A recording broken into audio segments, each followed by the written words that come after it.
when you think about what's happening in the world of work today, we know that workers are experimenting. Our research has told us workers are experimenting on average 15 changes a year. So what does that mean? Well, it's the way their operating model is changing, the technology that they have to work with, shifting strategy, business model, how they are engaging with their customer. There's just a lot that's happening for the worker. And when you think about how do people and organizations need to deal with this change? Chloe, I think that's well said in what you're talking about. It's like organizations have to distinguish between just adapting and not just reacting to change. And so when we think about that, I think the velocity of disruption means organizations and people, you have to continuously adapt. So the traditional change management and corporate training and learning initiatives just aren't enough. That method where we used to identify change impacts and manage each one on an individual basis is really outdated. And we've got to better manage on the fly with agility and the ability to adapt.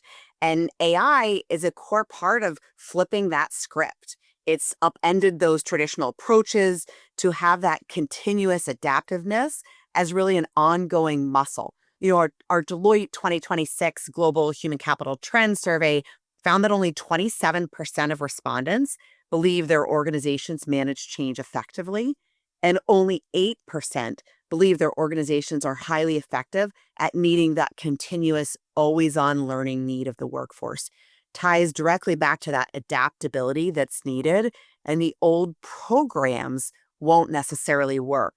And so when you think about leaders of organization today that have to deal with a workforce that's exhausted, that's dealing with all of these changes, what are the signs that they need to pay attention to? What do they need to look for when they're trying to understand, well, it's time to move from a place of reactiveness to a place of proactivity and change in the flow of work?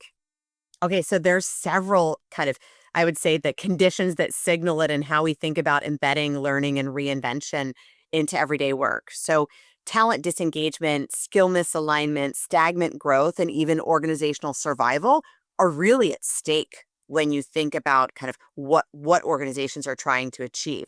While leaders recognize the critical need for adaptability, most organizations still struggle to deliver on it. And one of the important leadership traits in particular is how you lead through change in this moment. So one of the things that we've spent a lot of time on ourselves is the clarity and the ability for people to understand the change and having it anchor back to a strategy and a vision. So people actually understand the why in a change, and then what does it mean to me?